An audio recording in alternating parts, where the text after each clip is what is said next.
Hi guys, welcome back to my YouTube channel.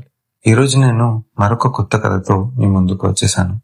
ఈ కథ పేరు హాస్టల్ మెట్లపై జారిన కన్నీళ్లు, ప్రేమ కోసం ఏడ్చే చిన్ని మనసులు. 10 ఏళ్ల వయసున్న రమేష్ హాస్టల్ మెట్లపై కూర్చొని ఏడుస్తున్నాడు. గుండెల్లోని బాధ కళ్ళల్లో కనిపిస్తుంది. ఆ బాధ తీరనిది. ఎంతలో రమేష్ స్నేహితుడు వచ్చి పక్కనే కూర్చున్నాడు. ఓదార్చడానికి ఎంతగానో ప్రయత్నించాడు. కానీ అతనికి కూడా బాధ ఆగలేదు. నెమ్మదిగా తను కూడా ఏడవటం మొదలుపెట్టాడు. ఎందుకంటే ఇద్దరిది ఒకే పరిస్థితి. వాళ్ళు ఉంటున్నది ఒక అనాథాశ్రమంలో. ఈ ప్రపంచంలో వారిని ప్రేమగా పిలిచే తల్లి లేదు, వేలు పట్టి నడిపించే నాన్న లేడు. కానీ వాళ్ళ చిన్ననాటి జ్ఞాపకాల్లో అమ్మ నవ్వు ఇంకా సజీవంగానే ఉంది. నాన్న స్పర్శ ఇంకా మనసుని తాకుతూనే ఉంది. ఆ జ్ఞాపకాలతోనే వాళ్ళు ముందుకు నడుస్తున్నారు, శ్రద్ధగా చదువుతున్నారు. జీవితంలో ఏదో సాధించాలని, ఎంతో మంది తమలాంటి పిల్లలకు సహాయం చేయాలని ఆశతో ఉన్నారు.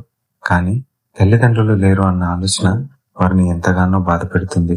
అప్పుడప్పుడు బయట తల్లిదండ్రులు పిల్లలను బుజ్జగించడం వీళ్ళ మనసును గాయపరుస్తూనే ఉంది.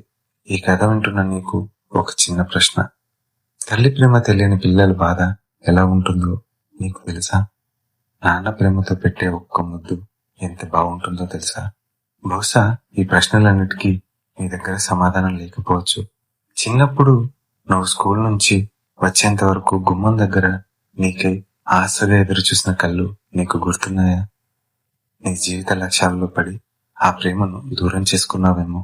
ఒక్కసారి ఆలోచించు. చివరిగా ఒక మాట: అమ్మను అవమానించకు, నాన్నను నిర్లక్ష్యం చేయకు. ఎందుకంటే వాళ్ళ ప్రేమే మన ప్రాణం. ఇలాంటి మరిన్ని కొత్త కథలతో మళ్ళీ కలుద్దాం. అంతవరకు స్టే ట్యూన్డ్.